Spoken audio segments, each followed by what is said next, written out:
or a little show about Australian outback icons, something like that. And I tell you what, I looked today at the Herald Sun, and there's a report there that I thought, wow, that just puts, as you know, I've had to, and I've got a case still over my head that I can't discuss.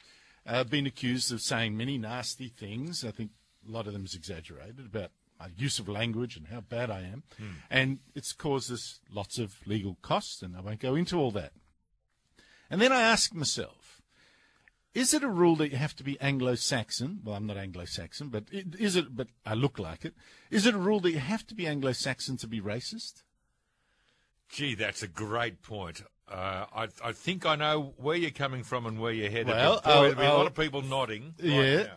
The reason I ask is that VCAT, which is the Victorian Civil Administrative Tribunal, VCAT has just ruled that a Macedonian newspaper that published an article denigrating Greeks did not incite racial hatred.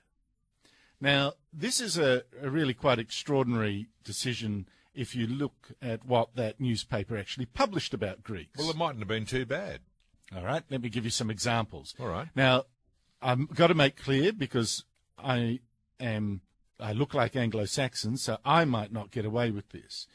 I don't endorse what's said. I love Greeks. This is not me talking or endorsing. I'm simply reporting what the tribunal said was in the Macedonian newspaper about Greeks. Okay. Quote, a thieving nation.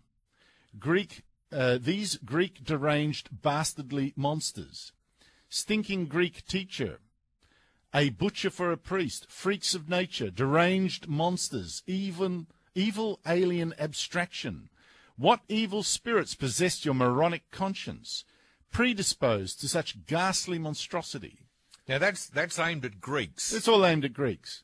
Well, you can't do that, can you? Well, apparently you can. And one of the reasons given by the tribunal member was, shall I quote it? Because you won't believe it otherwise, if I just paraphrased it. I'll quote what she said. For the average Macedonian reader, this article is probably just preaching to the converted, and is not likely to stir up such raw emotion as to breach the act, which is against inciting racial hatred. As in, they already feel this way about the Greeks. You're not inciting them to anything worse. So therefore, it doesn't breach the act. I tell you what, if I'd written that about Greeks or anyone else, where would I be, do you think? You'd be in a lot of trouble. It would be rather deep, the thing you'd be in. But because there's preaching the converted, so Macedonians always think like this.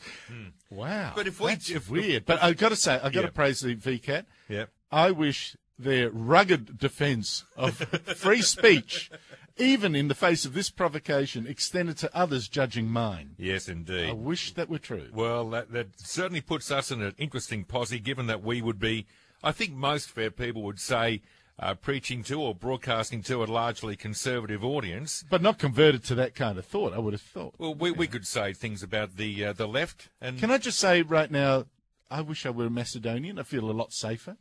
Nicholas is on the line from Canberra.